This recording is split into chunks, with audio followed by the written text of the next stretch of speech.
Nah, pemirsa Hari Buruh Internasional atau May Day jadi bukan sekedar perayaan tahunan semata, tapi ini adalah momentum penting untuk menyoroti dinamika dunia kerja yang terus berubah seiring dengan transformasi sosial, ekonomi, dan demografi di Indonesia.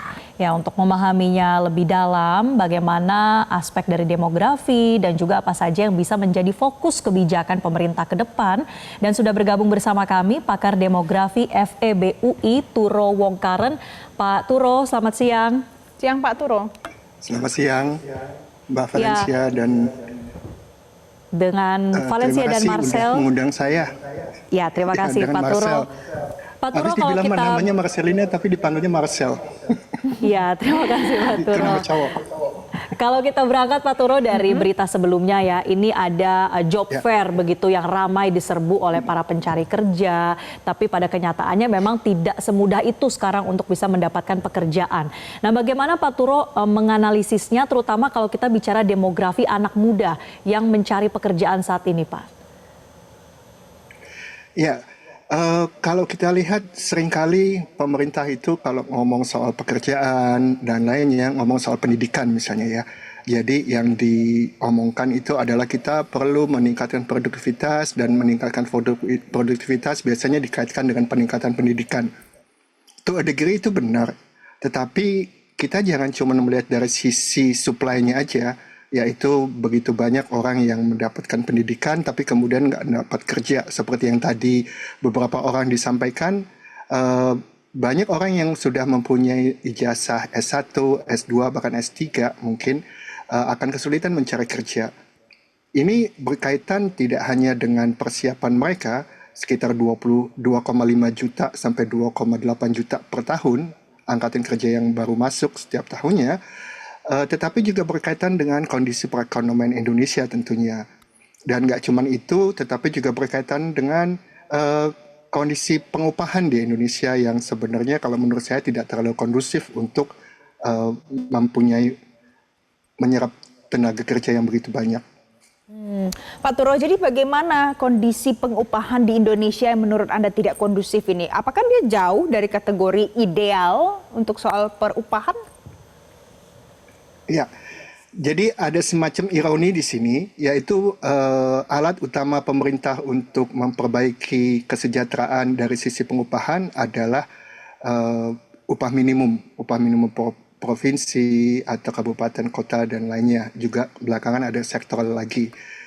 Nah, upah minimum kita, kalau kita lihat dari angka di Jakarta itu sekitar 5,4 juta dan lain, itu jauh di atas dari median upah secara keseluruhan.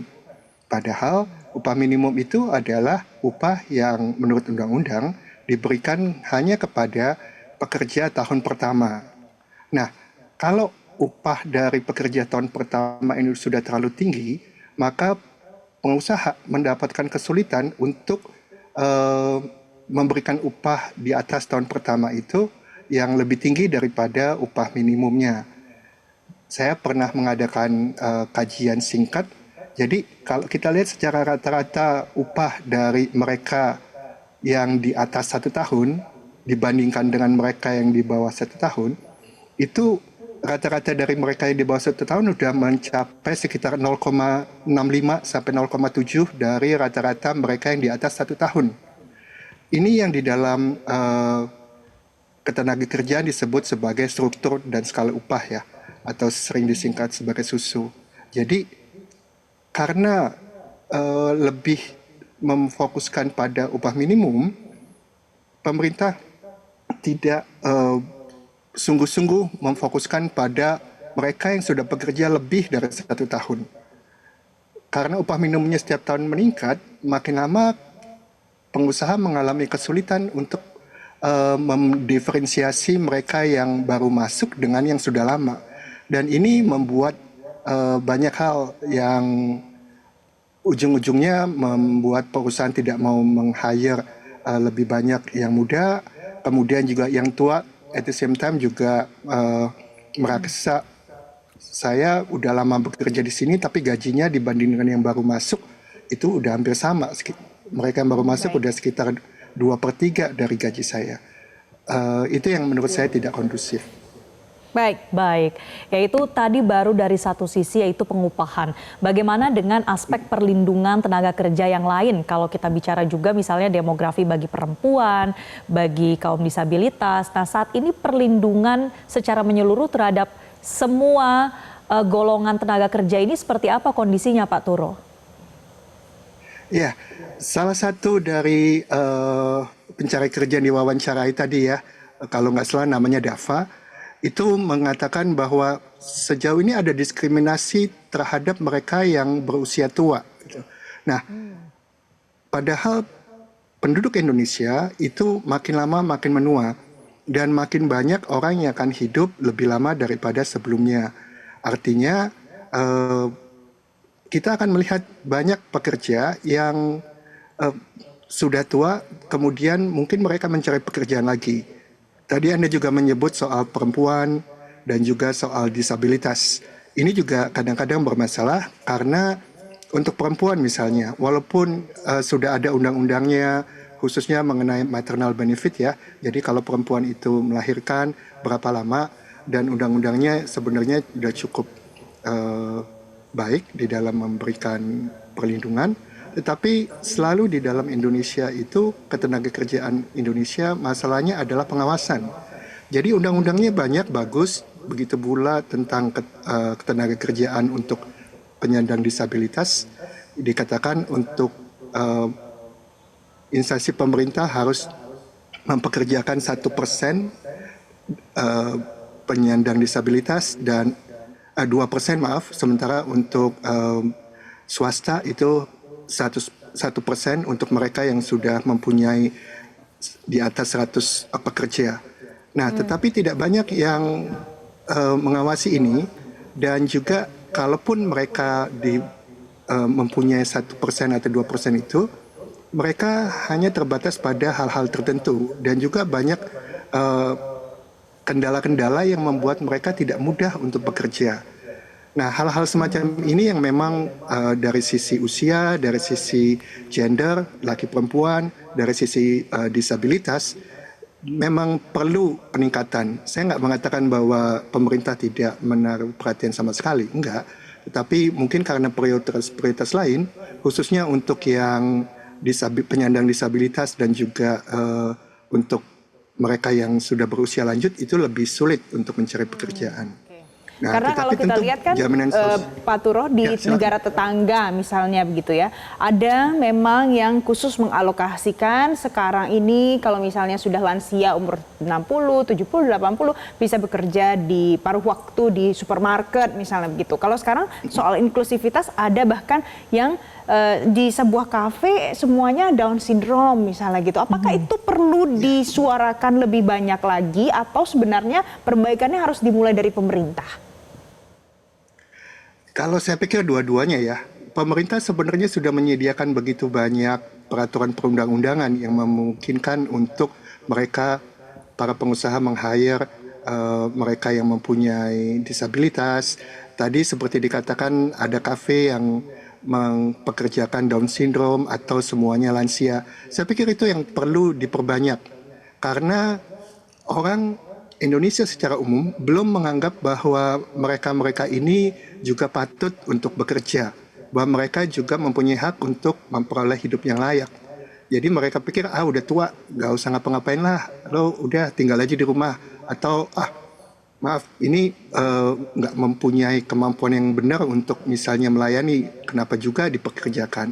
Padahal kalau kita memberikan kepada mereka pekerjaan yang pas, makin lama orang makin melihat bahwa mereka juga bisa bekerja sebagaimana orang pada umumnya, dan juga mereka mempunyai hak yang sama untuk memperoleh hidup yang layak.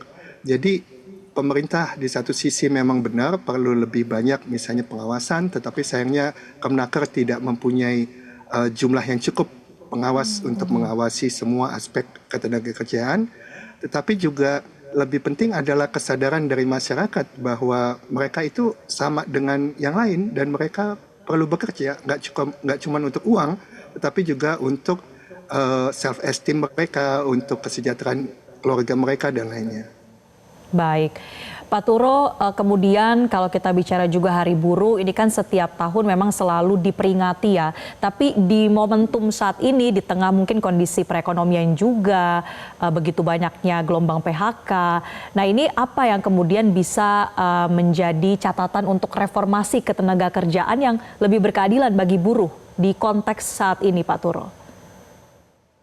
Kalau untuk saya, yang tadi saya katakan pertama, yaitu dari sisi pengupahan, kita perlu memfokuskan diri lebih banyak pada susu atau struktur dan skala upah.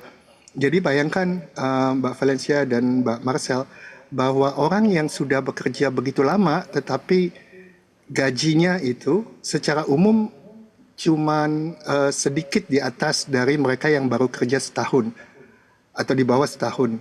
Ini membuat kebanyakan pengusaha melihat upah minimum hanya sebagai upah yang boleh dibayarkan oleh pengusaha yang diizinkan oleh pemerintah, tapi tidak memperhatikan susunya atau struktur dan skala upahnya. Hal yang lain adalah mengenai BPJS Ketenagakerjaan. Secara umum sebenarnya BPJS Ketenagakerjaan sudah memberikan banyak perlindungan kepada pekerja ya.